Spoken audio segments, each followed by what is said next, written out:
العالمین والصلاة والسلام على اشرف الانبیاء والمرسلین سیدنا وحبیبنا وشفیعنا وملجانا ومأوانا محمد وآلہ واصحابہ اجمعین واشہد ان لا الہ الا اللہ وحدہ لا شریک لہ واشہد ان سیدنا ومولانا محمدا عبدہ ورسولہ اما بعد فاعوذ باللہ من الشیطان الرجیم بسم اللہ الرحمن الرحیم وقوموا للہ قانتین صدق اللہ مولانا العظیم وقال النبی صلی اللہ علیہ وسلم الصلاة عماد الدین من اقامها فقد اقام الدین ومن ترکها فقد هدم الدین او کما قال علیہ الصلاة والسلام ان اللہ وملائکتہ یصلون علی النبی یا ایہا الذین آمنوا صلوا علیہ وسلموا تسلیما اللہم صل علی سیدنا ومولانا محمد النبی الامی الحبیب العالی القدر العظیم الجاہ وعلى آلہ وصحبہ اجمعین صلاة وسلاما دائما علیک یا سیدنا یا رسول اللہ صلاة وسلاما دائما علیک یا سیدنا یا حبیب اللہ وعلى آلک واصحابک یا سیدنا یا خاتم الانبیاء والمرسلین۔ قابل احترام حاضرین و سامعین کرام،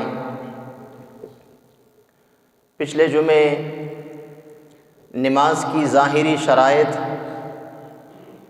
اور اس سے پہلے کچھ باطنی شرائط کے متعلق چند ضروری باتیں آپ کے گوش گزار کی تھیں۔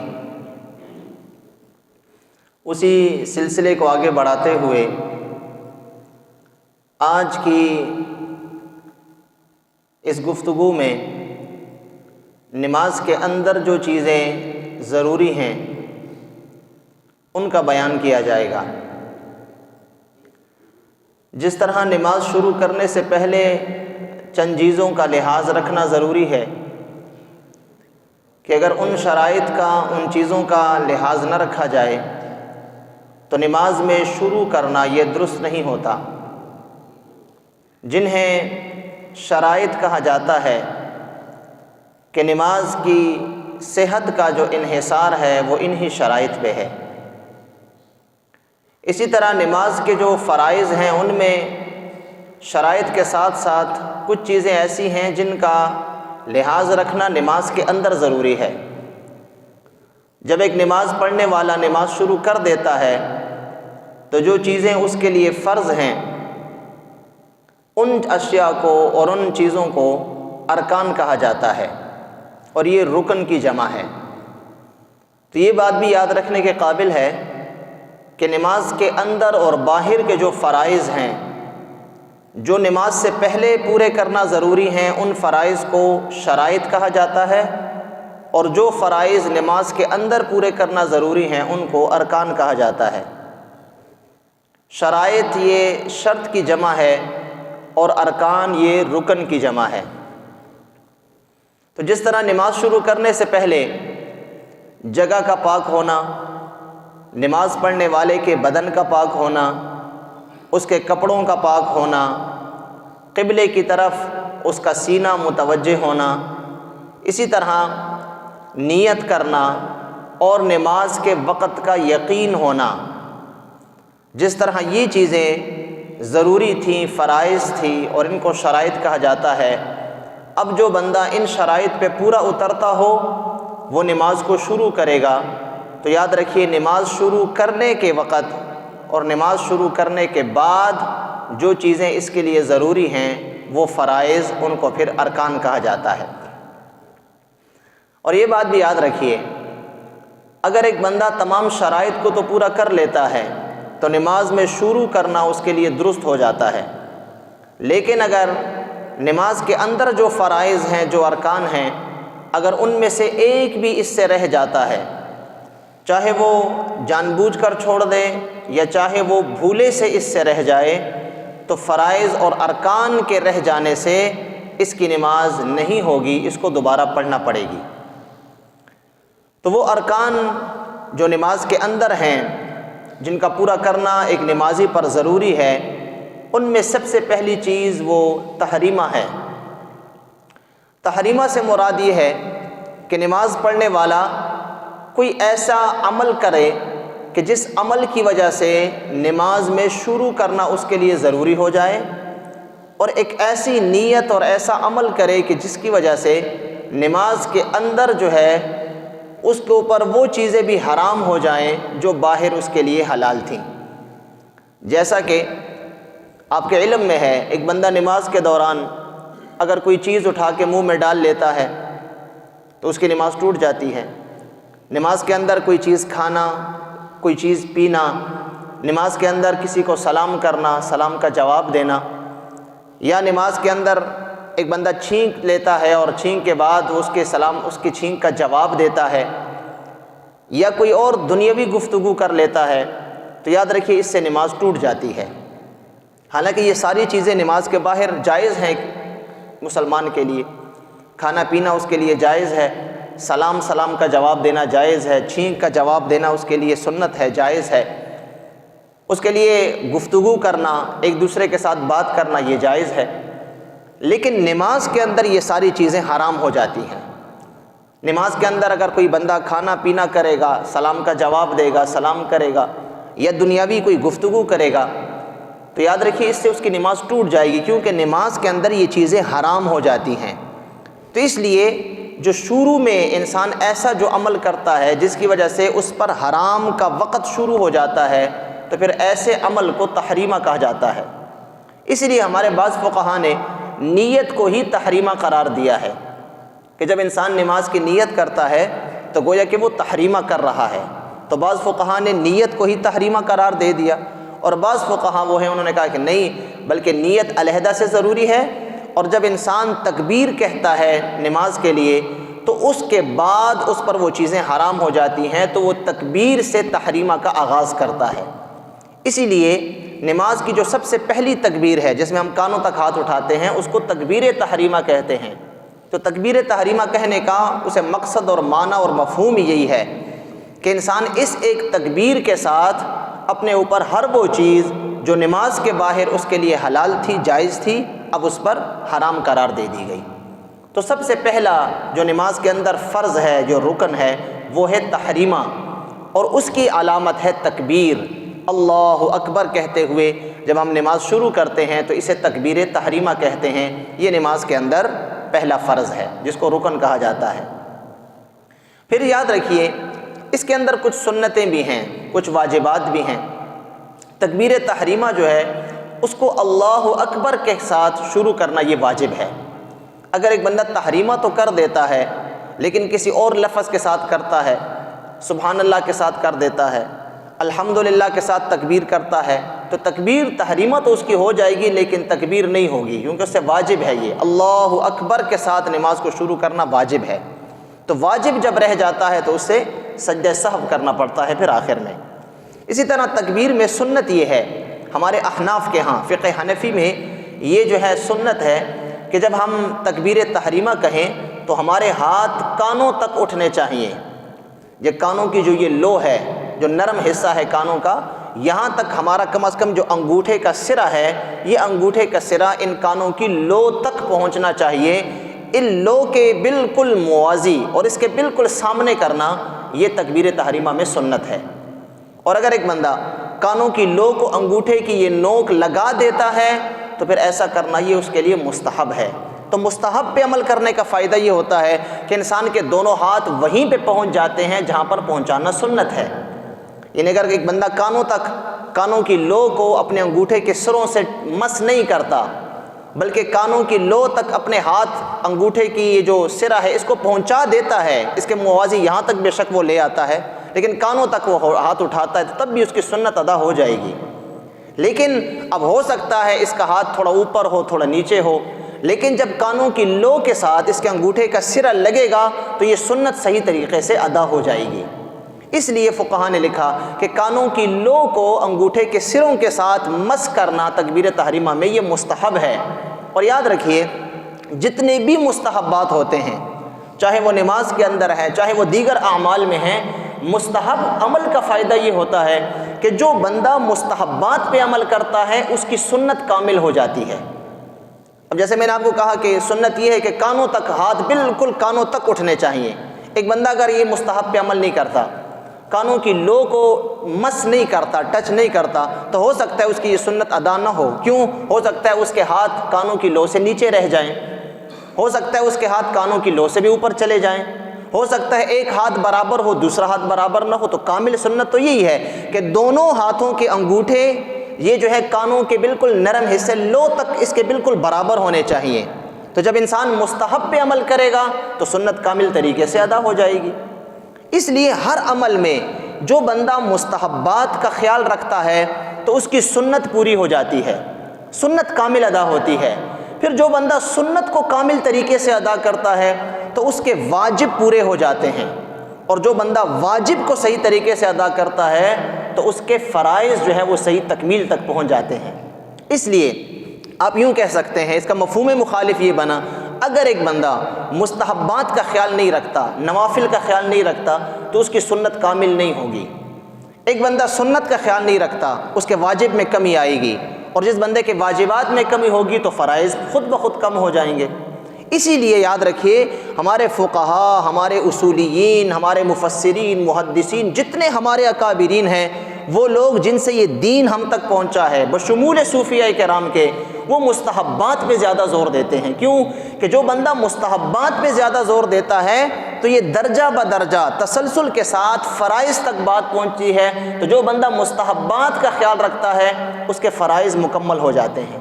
اور قیامت کے دن ہم سے پوچھ ہی فرائض کی ہوگی، قیامت کے دن ہم سے نوافل مستحبات کی پوچھ تو نہیں ہوگی، ہم سے پوچھ جو ہوگی وہ تو فرائض کی ہوگی۔ اب ایک بندہ مستحبات کا خیال نہیں رکھے گا، ایک دن اس کی سنت بھی رہ جائے گی، جو سنت کا خیال نہیں رکھے گا پھر اس کے واجب اور فرض بھی رہ جائیں گے۔ اس لیے ہم دیکھتے ہیں آج کل ایک سوچی سمجھی سازش کے تحت ہماری اس امت کو مستحبات سے جو ہے وہ پھیرا جا رہا ہے۔ کہہ دیتے ہیں یار یہ مستحب ہے، کوئی فرض تو نہیں ہے، یار یہ مستحب ہے، نفل ہے، کوئی ضروری تو نہیں ہے، ہمارے لیے تو یہ چیز ضروری ہے۔ تو اسی طرح جب ایک بندہ مستحبات کو چھوڑ دے گا پھر کہتے ہیں یار سنت بھی تو کوئی ضروری نہیں ہے، کیونکہ ہم سے سنت کی تو پوچھنی ہوگی قیامت کے دن۔ جب سنت کا پوچھ ہی نہیں ہے، سنت کا پوچھنا ہی نہیں ہے، سوال و جواب ہی نہیں ہے، تو پھر ہم کس لیے سنت میں ویسے جان تھکا رہے ہیں؟ تو وہ بندہ کہ جو مستحبات کو جب چھوڑتا ہے تو ایک دن اس سے سنت بھی رہ جاتی ہے، اور جو بندہ سنت چھوڑ دیتا ہے پھر اس سے فرض بھی رہ جاتے ہیں۔ اب خود اندازہ لگائیے، ایک بندہ ہے وہ ہر نماز کے ساتھ نوافل پڑھتا ہے، نوافل اگرچہ اس پہ لازم نہیں ہے لیکن وہ نوافل پڑھتا ہے، تو اب خود سوچیے کہ جو بندہ نوافل اتنی پابندی سے پڑھ رہا ہے تو کیا وہ نماز کے آگے پیچھے والی سنتے نہیں پڑھے گا؟ ضرور پڑھے گا۔ اور جو بندہ سنتے پڑھ رہا ہے تو کیا وہ فرض نہیں پڑھے گا؟ ضرور پڑھے گا۔ لیکن ایک بندہ نوافل بھی چھوڑ دے تو کبھی کبھی وہ سنتے بھی چھوڑ دے گا، اور جب سنتے چھوڑے گا تو ایک دن اس کے فرض بھی رہ جائیں گے، کیونکہ اہمیت ختم ہو جائے گی، ہر چیز درجہ بدرجہ ہے شریعت مطہرہ میں۔ تو اب وہ لوگ جو کہ مستحبات کو بڑا معمولی لیتے ہیں، یاد رکھیے ان کے لیے لمحہ فکریہ ہے کہ جو بندہ مستحبات کو پابندی کے ساتھ ادا کرتا ہے اس کے فرائض، واجبات اور سنتیں مکمل ادا ہوتی ہیں۔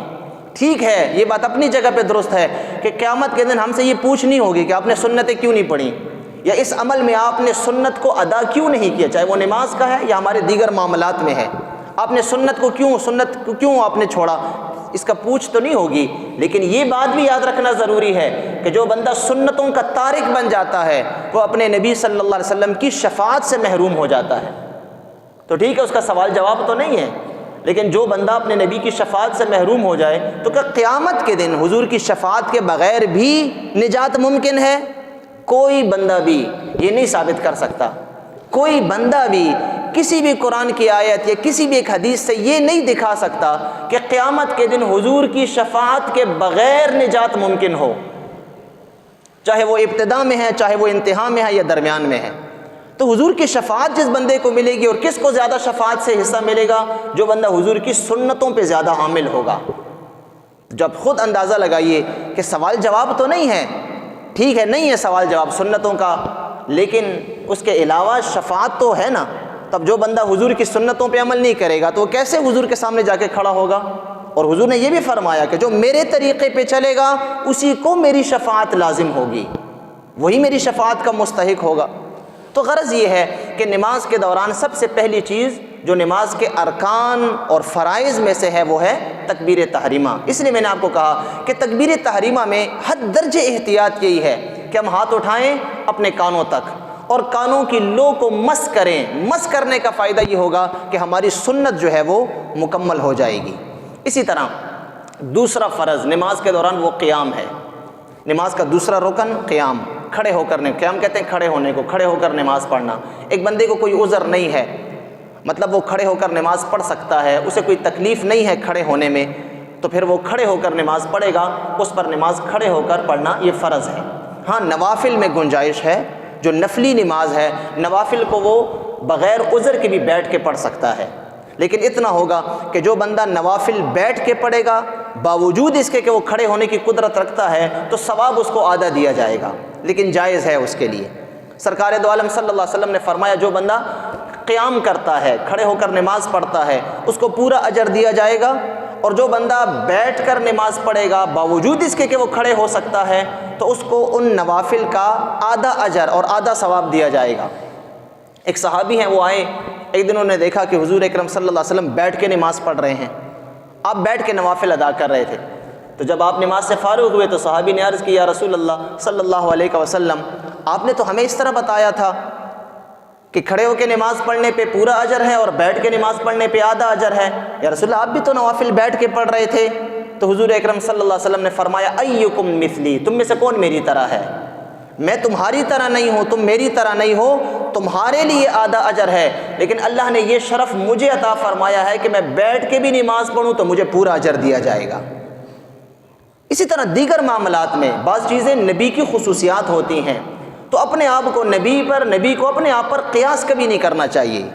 یہ بھی ہماری امت میں آج ایک فتنہ ہے کہ ہم ہر بات میں نبی کریم صلی اللہ علیہ وسلم کو اپنے اوپر قیاس کرتے ہیں اور اپنے کو نبی علیہ السلام پہ قیاس کرتے ہیں۔ یہ بہت بڑی جسارت ہے، بہت بڑی بے ادبی ہے۔ بعض بے باک، بعض بے ادب اور گستاخ لوگ یہاں تک کہہ دیتے ہیں وہ تو ہماری طرح ہی کے ایک انسان تھے، ہماری طرح ہی کے ایک بشر تھے۔ یہ کتنا بڑا جملہ ہے، یاد رکھیے۔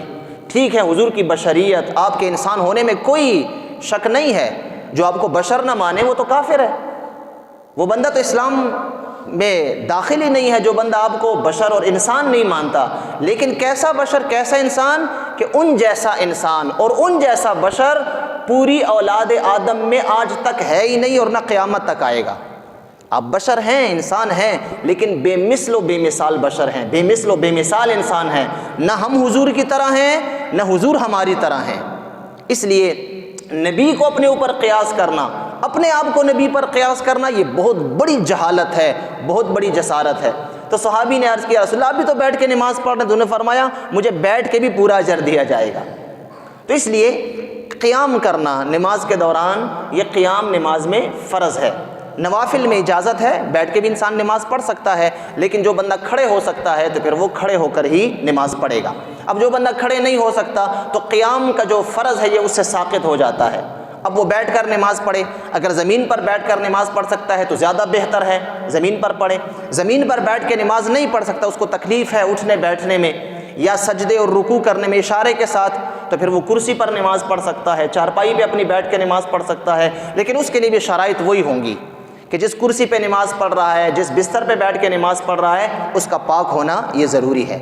بہرکیف دوسرا فرض جو ہے وہ ہے قیام، کھڑے ہو کر نماز پڑھنا، اور تیسرا فرض ہے نماز کے دوران رکوع کرنا۔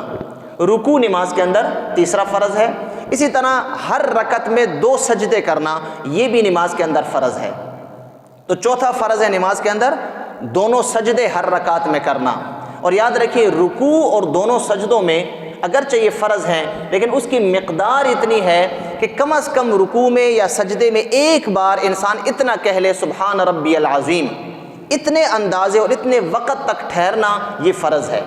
اگر ایک بندے نے رکوع کیا یا سجدہ کیا اور رکوع اور سجدے میں وہ اتنا بھی نہیں ٹھہرا کہ جس میں ایک بار تسبیح پڑھ سکے تو اس کا رکوع سجدہ نہیں ہوگا، جس طرح بعض آدمی بڑی جلدی میں آ کر 2-3 ٹکریں مار کے بس اٹھ جاتا ہے، نہ رکوع میں سر پورا جھکاتا ہے اور نہ رکوع میں سر کو ایک جگہ پہ جا کے ٹھہراتا نہیں ہے، بس نیچے تک لایا اور فوراً سر اٹھا لیا، اس کا رکوع نہیں ہوگا، کیونکہ اتنی دیر تک رکوع میں سر کو ٹھہرانا یہ فرض ہے کہ ایک بار تسبیح جس میں کہی جا سکے، بے شک وہ تسبیح نہ بھی کہے لیکن اتنا جو ہے وہ سر کو جھکانا اور ٹھہرانا۔ اسی طرح سجدے میں زمین پہ اتنا سر لگانا یہ فرض ہے کہ ایک بار تسبیح کہی جا سکے، سبحان ربی الاعلیٰ یا سبحان ربی العظیم، اتنی مقدار تک سر کو جمانا زمین پہ یہ فرض ہے، اور اگر کوئی اس سے جلدی سر اٹھائے گا تو اس کی نماز نہیں ہوگی۔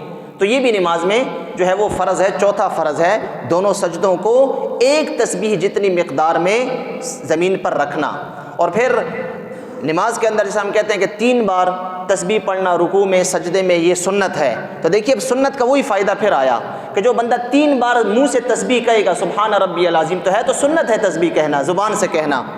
ایک بندہ اگر تسبیح نہیں بھی کہتا تو اس کا رکوع سجدہ تو ہو جائے گا، اگر اتنی دیر وہ ٹھہرا رہے، فرض ادا ہو جائے گا، نماز ہو جائے گی، لیکن یہ سنت جب یہ ادا نہیں کرے گا تو ہو سکتا ہے اس کا سر جلدی اٹھ گیا ہو، لیکن جب 3 مرتبہ یہ سنت پوری کرے گا اور 3 مرتبہ رکوع یا سجدے میں سبحان ربی الاعلیٰ و سبحان ربی العظیم کہے گا تو اس کا فرض جو ہے وہ مکمل ادا ہو جائے گا۔ دیکھیں فائدہ یہ نکلا، جو بندہ سنتوں پہ عمل کرے گا اس کے فرائض کی تکمیل ہوگی، فرائض اس کے پورے ہوں گے۔ اسی لیے ایک صحابی آئی، بخاری شریف کی حدیث ہے، حضور اکرم صلی اللہ علیہ وسلم تشریف فرما تھے، ایک صحابی آئے، غالباً انہوں نے نماز نہیں پڑھی تھی، وہ آئے اور ایک طرف کھڑے ہو کے نماز پڑھنے لگے۔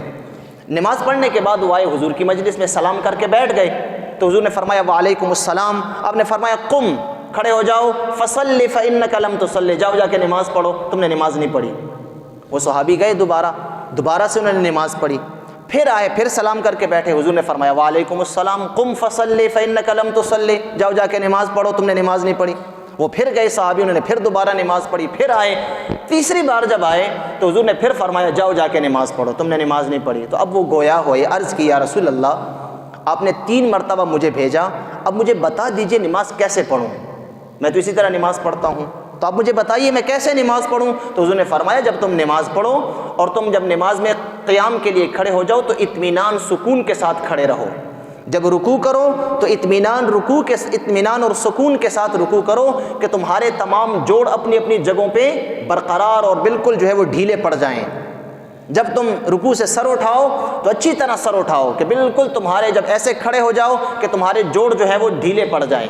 پھر جب تم سجدے میں جاؤ تو اتنی دیر سجدے میں گزارو کہ تمہارے تمام اعضاء اپنی اپنی جگہ پہ پہنچ جائیں۔ اسی طرح دونوں سجدوں کے درمیان پھر اگلا سجدہ، اس طریقے پہ جا کے نماز پڑھو۔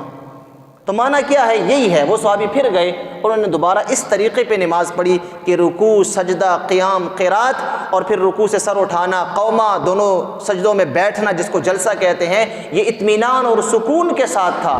اب کی بار جب وہ آئے تو حضور نے انہیں فرمایا اب ایسے نماز ہوتی ہے۔ اس لیے نماز کے دوران فرائض میں یہ بھی ہے کہ رکوع اور سجدہ تو فرض ہے، لیکن رکوع اور سجدے میں اتنی دیر ٹھہرنا کہ تمام اعضاء ڈھیلے پڑ جائیں، اعضاء اپنی اپنی جگہوں پہ پہنچ جائیں، یہ بھی نماز کے فرائض میں شامل ہے۔ اسی طرح یاد رکھیے نماز میں جو آخری فرض ہے وہ ہے آخری قید اخیرہ جس کو کہتے ہیں، یہ بھی نماز کے دوران فرض ہے۔ یعنی ہر وہ نماز جس آخری رکعت پہ آپ تشہد پہ بیٹھ کر سلام پھیرتے ہیں اور نماز کو مکمل کرتے ہیں تو وہ قید اخیرہ یعنی آخری رکعت میں بیٹھنا یہ بھی فرض ہے۔ اب جو 4 رکعت والی نماز ہے یا 3 رکعت والی نماز میں، اس میں دوسری رکعت پہ جو ہم بیٹھتے ہیں، قیدہ کرتے ہیں، وہ فرض نہیں ہے، وہ واجب ہے۔ وہ اس کا بیان پھر انشاءاللہ واجبات میں آئے گا، تو وہ فرض نہیں ہے۔ اگر ایک بالفرض ایک بندہ 4 یا 3 رکعت والی نماز میں دوسری رکعت میں نہ بیٹھا اور غلطی سے کھڑا ہو گیا تو اس پہ سجدہ سہو لازم ہوگا، وہ سجدہ سہو کر لے گا کیونکہ اس سے واجب رہ گیا ہے۔ لیکن قید اخیرہ جو ہے، آخری التحیات پہ بیٹھنا، یہ فرض ہے۔ تو جو قید اخیرہ جس سے رہ جائے گا اس کی نماز ہی پھر نہیں ہوگی۔ تو قید اخیرہ یعنی آخری قیدے میں بیٹھنا یہ بھی نماز کے فرائض میں سے ہے۔ اور آخری فرض نماز کا ہے وہ سلام پھیر کے نماز سے باہر نکلنا۔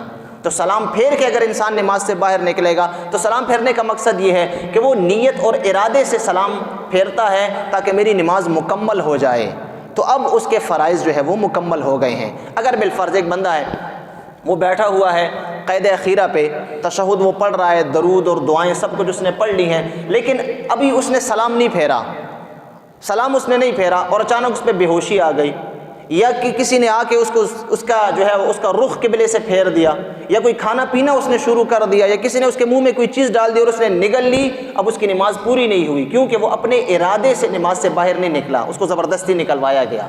تو اس لیے نماز میں سب سے آخری فرض یہ ہے کہ اپنے ارادے سے انسان نماز کو توڑے، اور اس کے لیے سلام علامت ہے۔ انسان ایک طرف سلام پھیرتا ہے، دوسری طرف سلام پھیرتا ہے، تو اس سے اس کا آخری جو فرض ہے وہ مکمل ہو جاتا ہے۔ تو یہ چیزیں جو میں نے آپ کے سامنے بیان کی، یہ نماز کے ارکان میں شامل ہیں، اور ارکان جو ہے وہ فرض کا دوسرا نام ہے۔ اللہ تعالی ہم سب کو ان پہ کما حق عمل کرنے کی توفیق عطا فرمائے۔ اللہم ربنا آتنا فی الدنیا حسنہ وفی الآخرۃ حسنہ وقنا عذاب النار وادخلنا الجنۃ مع الابرار یا عزیز یا غفار یا رب العالمین، فاللہ خیر حافظا وہو ارحم الراحمین۔